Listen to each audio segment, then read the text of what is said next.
फिर से प्रभु को धन्यवाद देता है कि प्रभु ने आज के दिन भी प्रभु के पवित्र वचन में हमको लेकर आए। आज प्रभु ने हमें मौका बना कर दिया।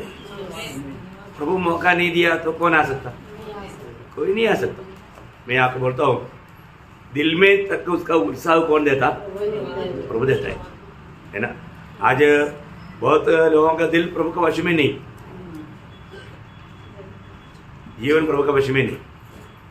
तो जो ये आज प्रभु ने अपने पवित्र वचन में हमको लेकर आया, गीत के द्वारा प्रभु का महिमा करने के लिए प्रभु ने कृपा दिया, और वचन के द्वारा प्रभु ने हमारे से हमारा अवस्था जानकर हमसे बोला, बातचीत किया, और प्रार्थना के द्वारा जीवन का सहायता पहुंचाने में प्रभु ने सबको सामर्थ्य दिया। अभी थोड़ा सा और बात, अभी हमने कई बार देखा, मतलब हम लोग हर प्रकार की भले कामों में, मतलब भले कामों का फल लेने के लिए अलग किया हुआ लोग हैं, मसीह लोग। उस पर हमने देखा कि हम लोग उन भले कामों के लिए सृजा हुए लोग है ना, मानव। और हमने देखा उस भले कामों के लिए छुटकारा पाए लोग हैं। बहुत बात है मानव। और हमारे जीवन में उस भले कामों में कैसे कैसे होना चाहिए वो बात को देख रहा था। उसमें आखिरी भाग में जब हम आया, हमने ये देखा कि प्रभु जब जातियों का न्याय करने के लिए यहोशाफात का तड़ में अपना महिमा का सिंहासन रहेगा। न्यायासन के बारे में आपको मालूम है, तो इसलिए उधर भी ज़्यादा अभी नहीं जाऊँगा। तो महिमा का सिंहासन में बैठ करके उन जातियों का मतलब न्याय करेगा। वो न्याय करने का व्यवस्था क्या है? जो लोग महाक्लेश के दिनों में यहूदियों को मदद किया, मदद ना किया, इसके ऊपर न्याय है। अब वहाँ पर हमने पढ़ा कि मानव जो लोग यहूदियों को उनका क्लेश में मदद किया, वो लोगों को प्रभु देने और बाकी लोगों को बाए बोलेगा तो वो लोग दे आएगा, नष्ट हो जाएगा। बाकी जो देने हैं वो लोग 1000 साल के राज में शामिल हो। ये है उस समय के जातियों का न्याय। ये नए लोगों के लिए थोड़ा जानना मुश्किल होगा, लेकिन पुराने लोगों को सब मालूम। तो यहाँ पर बोलने का अर्थ क्या है कि ये जो बात सिर्फ उस समय के लोगों के लिए ऐसा ही नहीं, आज जीने वाला मंडली युग में भी ये बात है। ये बात का मतलब प्रभु इस बात का सम्मान करेगा। यहाँ पर एक तो बात में, क्योंकि वजन में जब नीति वजन उसका 19 अध्याय है, उसका 17 वजन पढ़ना। नीति वजन 19 अध्याय। हाँ देखा, मतलब ये सिर्फ मतलब महाक्लेश के दिनों के लिए नहीं, ये आम जीवन के समय के लिए है। मतलब प्रभु हमारे बीच में कंगालों को रखेगा, और प्रभु हमें धन भी देगा, धनवान भी बनाएगा। लेकिन धनवान का काम है कंगालों का स्तुति देना। बहुत बड़ी बात है। हमारे जीवन में हम लोग कई बार क्या सोचता है, हमने एक भाग प्रभु को दे दिया तो बाकी सब अपने मनमानी में मतलब खर्च कर सकता है। ऐसा नहीं प्रियो, हमारे पास जो भी दिया सबका मालिक प्रभु है, और प्रभु की इच्छा जान करके उसकी इच्छा में रह करके अगर हम खर्च नहीं करता उसका लेखा देना पड़ेगा। बहुत बार बहुत पवित्र लोगों ने बहुत कुछ गलत समझा है, वो बात गलत है। वो बातों में अभी इतना नहीं जाता, कई लोगों को दुख लगेगा। इसलिए आपको पर्सनली किसी को जानने की इच्छा है, मेरे को पूछेगा तो मैं आपको डिटेल से बताऊंगा, क्योंकि नहीं तो उसमें भी बहुत लोगों को बहुत गलत भी क्या करेगा, पाप करेगा। तो यहाँ पर उसका 21 का 13 भी पढ़ना।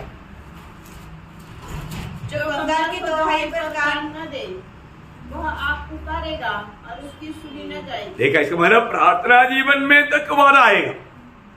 देखो मैं एक बात आपको बताना चाहता हूँ, आपको सुना और एक बार एक व्यक्ति पढ़ो तो नहीं तो इसमें ठीक सुनाई नहीं देगा। कंगाल की दुहाई पर कान न दे, वह आप पुकारेगा और उसकी सुनी न जाएगी। हाँ, बहुत बड़ी बात है। इसका मतलब क्या है कि मानव प्रार्थना में तक ऐसे अवस्था में वादा आएगा। मतलब आज हमारा प्रार्थना प्रभु सुन रहा है कि नहीं, ये बात को यकीन करने के लिए ये भी एक फर्क है, ये भी एक फर्क है। अगर हमने मतलब कोई भी प्रकार का हमारे बीच में रहने वाला कंगाल अवस्था में रह करके है ना, उनको खाने पीने के लिए भी कुछ भी नहीं, इसके बावजूद भी हम उसको मदद नहीं किया, तो प्रभु का वचन कहता है उसका प्रार्थना प्रभु नहीं सुनेगा। तो ये सिर्फ विश्वासी भाई होना चाहिए ऐसा जरूरत नहीं। हमारे पड़ोस में कोई अन्य जाति का भी लोग भूखा है तो उनको खिलाना हमारे काम है। किसी भी व्यक्ति को सिर्फ ये विश्वासियों के लिए भी मत सोचना, है ना। कोई भी गरीब है तो आपको याद होगा एक बार मानव प्रभु ने अनंत जीवन पाने के लिए आया हुआ एक न्यायशास्त्री, उनको बोला मानव अपना मित्र से भी ऐसे प्रेम करना। परंतु उसने एक सवाल पूछा, मेरा मित्र कौन है? वहां पर जब लूका उसका 10 अध्याय का 29 वचन में शायद, परंतु उसने अपने आप को धर्मी ठहराने की इच्छा से यीशु से पूछा, तो मेरा पड़ोसी कौन है? मेरा पड़ोसी कौन है? मतलब पड़ोसी से भी प्रेम करो, तो मेरा पड़ोसी कौन है या मेरा मित्र कौन है, ऐसा कई शब्द उसमें आया है। तो तब प्रभु ने वो अच्छा समझ का वो गवाही दिया, है ना। उसका 30 वचन से आगे पढ़ना थोड़ा। यीशु ने उत्तर दिया, एक मनुष्य यरूशलेम से यरीहो को जा रहा था कि डाकुओं ने घेर कर उसके कपड़े उतार लिए और मार पीट कर उसे अधमरा छोड़कर चले गए। और ऐसा हुआ कि उसी मार्ग से याजक जा रहा था, परंतु उसे देखकर कतरा कर चला गया। इसी रीति से एक लेवी उस जगह पर आया, वह भी उसे देख के कतरा कर चला गया। परंतु एक सामरी यात्री वहाँ आ निकला और उसे देखकर तरस खाया। उसने उसके पास आकर उसके घावों पर तेल और दाकस ढालकर पट्टियां बांधी और अपनी सवारी पर चढ़ाकर सराय में ले गया। उसकी सेवा टहल की। दूसरे दिन उसने 2 दिनार निकालकर सराय के मालिक को दे दिए और कहा, इसकी सेवा टहल करना और जो कुछ तेरा और लगेगा वह मैं लौटने पर तुझे भर दूंगा। अब तेरी समझ में जो डाकुओं में गिरा गया था, इन तीनों में से उसका पड़ोसी कौन ठहरा? अभी उत्तर शास्त्री को बोला, तुम बताओ इसमें कौन पड़ोसी रहा? उसने कहा, वही जिसने उस पर दया की। यीशु ने उसे कहा, जा तू भी ऐसा ही कर। बोलने का अर्थ क्या है? इसमें 2 घंटा प्रचार करेगा तो भी खत्म होने वाला सब्जेक्ट नहीं हो। लेकिन यहाँ पर विषय समझने के लिए प्रभु ने यहाँ पर पड़ोसी कौन है, ये एक मतलब ये दृष्टांत से पड़ोसी कौन है करके हम जान सकता है। आपने क्या समझा? आप लोग ध्यान से सुना ना। और ये तो कहानी आप सबको हमारा संडे स्कूल का टाइम से लोग सिखाता है, लेकिन इस कहानी का मतलब निचोड़ क्या है? जो व्यक्ति शैतान का मार खाते जख्मी हुआ है, उसको मंदिर में लेके आए लोग के पास। वो सब एक कहानी के अंदर का मतलब सुसमाचार का सेवा वो बात सब बात है, लेकिन इसका निचोड़ क्या है? मतलब जिसको जरूरत है उसको तो मदद करना, वो है तुम्हारा पड़ोसी। समझ में आया? जिसको जरूरत है तो उसको मतलब मदद करना, वो है तेरा पड़ोसी। देखा बहुत बड़ा एक बात प्रभु ने यहाँ से सबक सिखाया। प्रियो, हमारे जीवन में हमें जानना चाहिए किसको जरूरत है। कई लोग आत्मीय जीवन में बहुत कुटिल लोग भी है, उससे सावधान रहना है। और आलसी बनकर जीने वाले लोग हैं, धोखा देने वाले फंसाने वाले लोग हैं, मसीह लोग हैं। इसलिए उसे मानव अपना ऐसा कुछ प्रकट करेगा तो हमको बहुत मिलेगा, ऐसे सोचने वाले लोग भी है। ऐसे लोग धोखा दे सकता है ना। बहुत नाटक खेलने वाला झूठे लोग हैं। अरे तो हमें मालूम पड़ेगा किसको वास्तव में जरूरत है। प्रयोग ऐसे लोगों से हम हाथ धोकर नहीं बैठना, तो वो एक बड़ा धोखा हो जाएगा। तो इसलिए जब भजन संगीता में है ना, जब 41 भजन संगीता का 1 से 3 तक वचन, कंगाल की सुधि रखता है, विपत्ति के दिन यहोवा उसको बचाएगा। देखा, कंगाल को सुधि देने वाला प्रभु उनको विपत्ति के दिन में भी हम लोग विपत्तियों से बचने का एक कारण प्रभु के लोग कंगाल को सुधि रखता है। बहुत बड़ी बात है। और आगे यहोवा उसकी रक्षा करने उसको जीवित रखेगा और वह पृथ्वी पर भाग्यवान होगा। तू उस पर शत्रुओं की इच्छा पर न छोड़। जब वह व्याधि के मारे शैया पर पड़ा हो तब यहोवा उसे संभालेगा। तू रोग में उसके पूरे बिछौने को उलटकर ठीक करेगा। देखा, ये सब कब करेगा? कंगाल पर दया करने से। मतलब जरूरतमंद लोगों का मदद करने के द्वारा। बहुत बड़ी बात है। अपने जीवन में हमें प्रभु का सत्य वचन में बना रहना कितना जरूरी बात है। वचन जो कहता है उसको मानने के लिए कितना उत्साही बनना चाहिए, है ना। और भी एक वचन जब याकूब 4 अध्याय का 17 वचन वाला आपको मतलब याद है, जो कोई भलाई करना जानता है, जो कोई भलाई करना जानता है और नहीं करता उसके लिए यह पाप है। पाप है। देखा है, इस समय में मुझे ये भलाई का काम करना चाहिए, ये बात वो समझता है तो भी वो नहीं करता है, इतना वो कंजूस है। प्रियो, बहुत बड़ी बात है कि वो पाप है। ऐसा कोई पाप भी जीवन में आएगा तो उनके लिए आत्मिक जीवन में बढ़ने के लिए रुकावट बढ़ जाता। हर एक बातों में प्रभु के वचन में लिखा हुआ हर एक सच्चाई को ठीक से जानना, उस वचन में बना रहना हर एक बहुत लोगों का कर्तव्य है। आपको मालूम है, हम सबको याद है, प्रभु ने एक संभव बताया, कौन लाजर और वो धनवान का बात। ये कोई कहानी नहीं, पर तो प्रभु ने मृत्यु के बाद का जीवन का बारे में सबूत करके समझाया हुआ एक बात है ना। वहां पर उसका नाम लेकर के लाजर का नाम लिया, धनवान का नाम इसलिए नहीं लिया, उस समय में उनका बंधु लोग जीवित था, इसलिए वो उनके लिए मानो कोई उनको समझा होगा शायद उस समय में कि क्योंकि लाजर को जानता है तो इसलिए, लेकिन वो धनवान का नाम नहीं बताया। और प्रभु को जो छोड़ देता है उसका नाम लेता भी नहीं प्रभु। तो प्रभु को प्रेम नहीं करने वालों को प्रभु जानता भी नहीं, जानता नहीं वो तो प्रभु सबको जानता है, मछली को जानता है, तो फिर प्रभु मनुष्य को क्यों नहीं जानेगा, सबको जानता है। लेकिन प्रभु को मालूम है कि ये व्यक्ति को मेरे साथ प्रेम नहीं है ना। अब उस 16 अध्याय के 19 से 25 तक के वचन में हम लोग देखता है, जब लूका उसका 16 अध्याय का 19 से 25 तक वचन थोड़ा पढ़ना। एक धनवान मनुष्य था जो बैंगनी कपड़े और मलमल पहनता, प्रतिदिन सुख विलास और धूमधाम के साथ रहता था।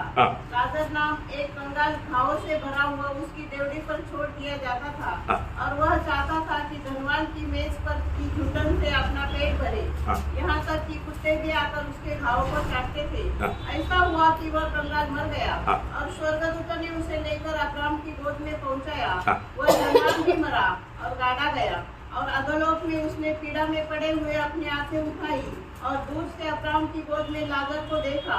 तब उसने पुकार कर कहा, हे पिता अब्राहम, मुझ पर दया करके लाजर को भेज दे, ताकि वह अपनी उंगली का सिरा पानी में भिगोकर मेरी जीभ को ठंडी करे, क्योंकि मैं इस ज्वाला में तड़प रहा हूँ। परंतु अब्राहम ने कहा, हे पुत्र, स्मरण कर कि तू अपने जीवन में अच्छी वस्तुएं ले चुका है। स्मरण कर, तू अपने जीवन में अच्छी वस्तुएं ले चुका है, और वैसे ही लाजर बुरी वस्तुएं, परंतु अब वह यहाँ शांति पा रहा है और तू तड़प रहा है। बस देखा, इसका मतलब क्या है?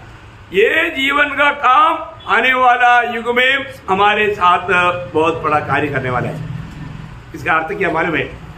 इतना सुख जीवन बिताने वाला ये धनवान, उनके पास मोक्ष और उनका सारे भविष्यताओं का व्यवस्था हाथ में रखते हुए वो वचन में क्या लिखा है वो बात को नहीं जाना और नहीं माना, या जाना है तो भी जान पूछ करके नहीं माना, इसलिए उसको कहाँ जाना पड़ा?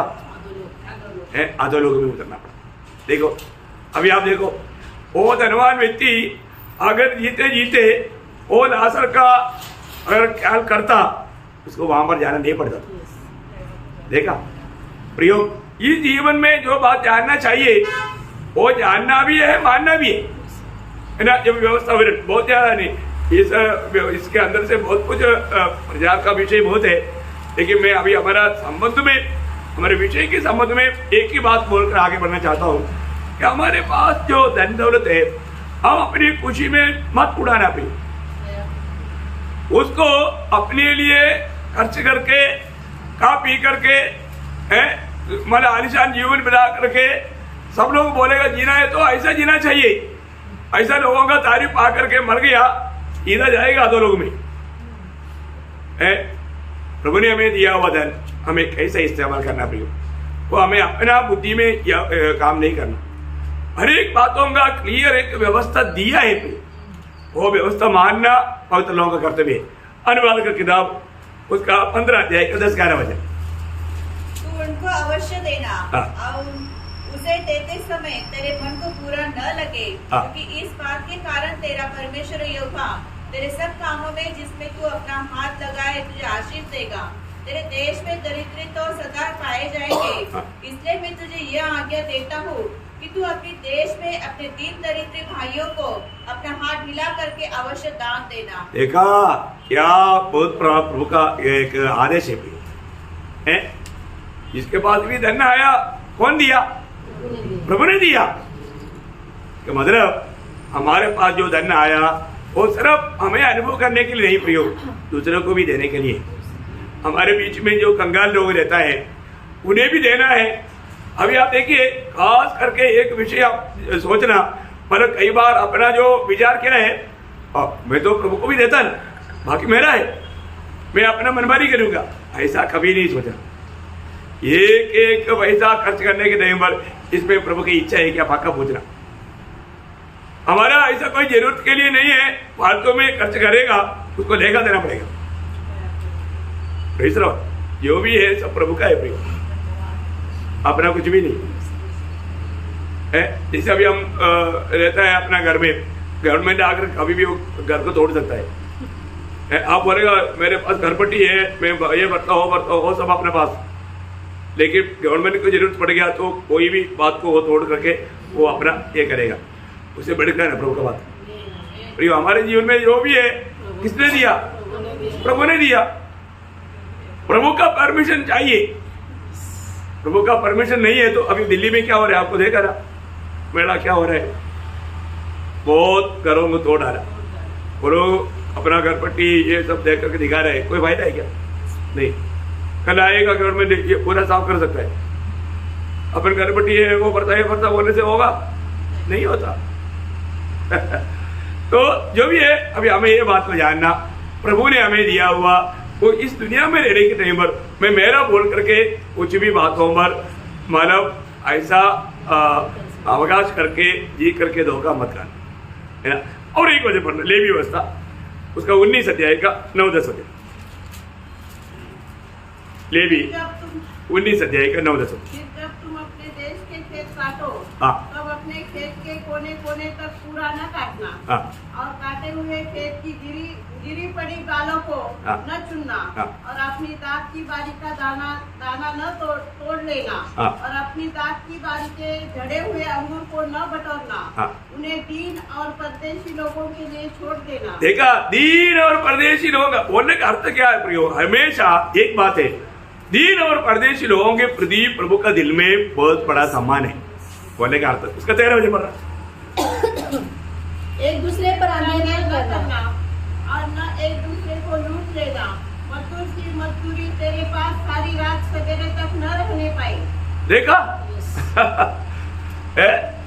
दूसरे का कभी भी अपने पास रहने नहीं देना, उसका उसके पास ही पहुंचा देना, बहुत बड़ी बात है। मतलब प्रभु का लोग हर एक बातों में बहुत पंचल होना चाहिए। 72 भजन संहिता में भी ये बात को देखता है, उसका 12 से 14 तक वचन पढ़ना। 72 का 12 से 14। दोहाई देने वाले दरिद्र का और दुखी और असहाय मनुष्य का उद्धार करेगा।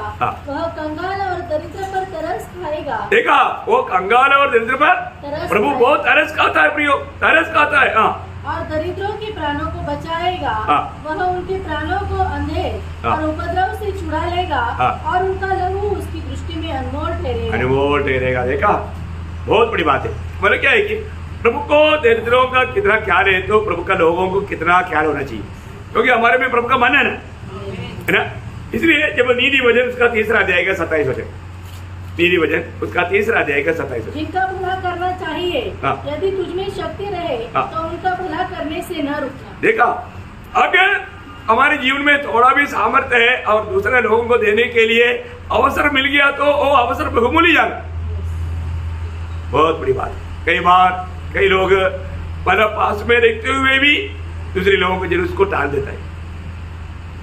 मैं बोला घुमाने वाला लोगों का बात अलग है, सीधा बोलना है, आपको देना है इतना नहीं, क्योंकि आप विश्वास योग्य नहीं, ये बात है। लेकिन कंगालों की अवस्था में है तो प्रयोग हमारे जीवन में कभी भी कुछ भी वादा नहीं हुआ, जरूर दया करना। और एक वचन उसका 25 अध्याय का, सॉरी 25 नहीं 28, नीति वचन 28 अध्याय का 27 वचन। जो निर्धन को दान देता है हाँ। उसे घटी नहीं होती। देखा, जो निर्धन को दान देता है उसको घटी नहीं होगा, क्योंकि प्रभु का प्रबंध है प्रियो। प्रभु उसका जीवन में हर एक बात को पूरा करके बढ़ाएगा। मैं आपको बोलता ना, एक विश्वासी जन कभी भी दूसरे के सामने हाथ नहीं फैलाना चाहिए, वो प्रभु का निंदा है। हमारे जीवन में ऐसा कोई अवस्था आता है ना, उसका कारण हमें ढूंढना है, क्योंकि मैं प्रभु का मार्ग को छोड़ दिया। प्रभु का मार्ग को अगर नहीं छोड़ा है तो प्रभु कभी भी किसी के सामने अपना हाथ फैलाने का अवस्था कभी नहीं देगा। ये वचन बिल्कुल नहीं मानता।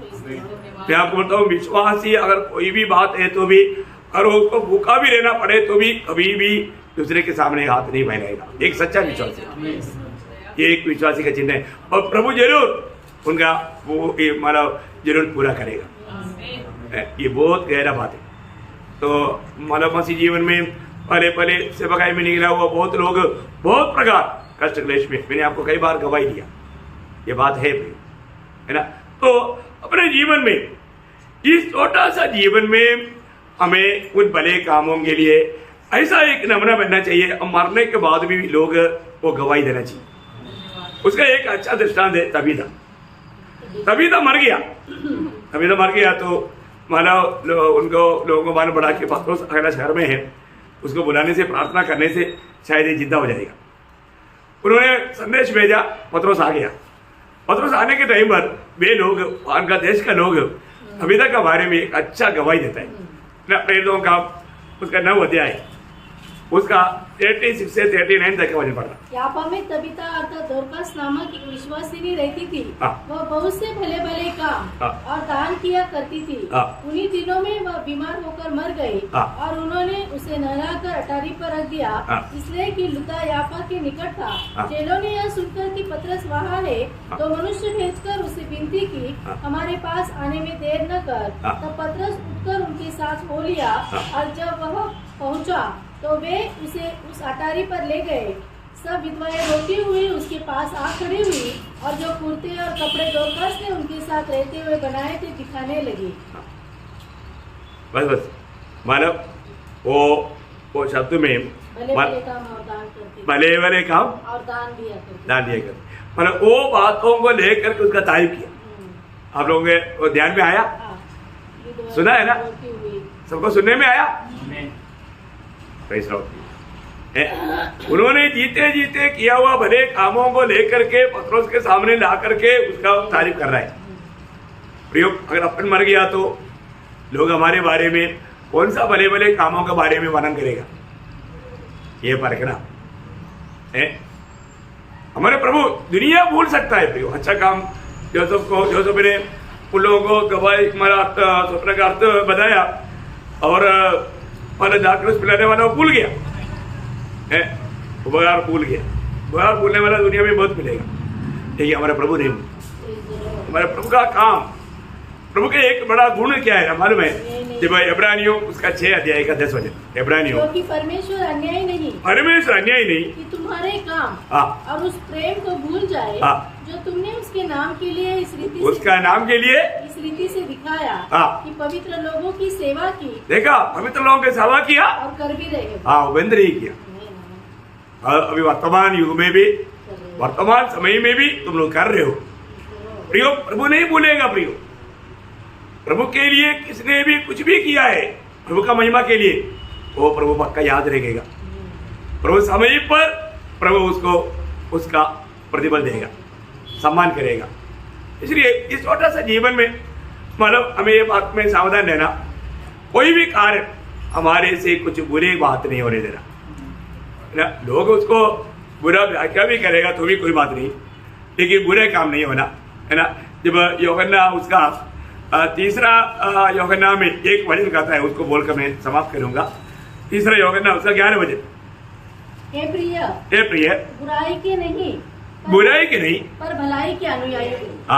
भलाई के अनुयायी है। बोले का अर्थ, तुम कभी भी बुराई के पीछे नहीं चलना, परंतु भलाई का अनुयायी होना, भलाई करते रहना। प्रभु के लोग दुनिया में रहने के टाइम पर कई प्रकार का, कई लोगों से कई कड़वाहट अनुभव आ सकता है, कोई बात नहीं। तभी भी जहाँ तक हो सके भलाई करते रहो, कभी भी हमारे से कोई बुरे काम ना हो, तो कितना धन्य बात है। तो ऐसा करने वालों को प्रभु सम्मान करेगा, है ना। वो स्वर्ग का नागरिक है, स्वर्गीय पिता का संतान है, इसलिए उनसे वही बात हो सकता है। तो आज हमारे जीवन को परखेगा तो मानो प्रभु का दृष्टि में हमारा अवस्था क्या है करके हमें आत्मा में गवाही मिलता है, ये बात को हमें सुनना है। हर एक लोग जरूर ये वचनों के सामने अपने आप को परखना। तो हमें कई अच्छा अवसर देता है, परंतु कई बार लोग अवसर को नष्ट कर देता है, खो देता है।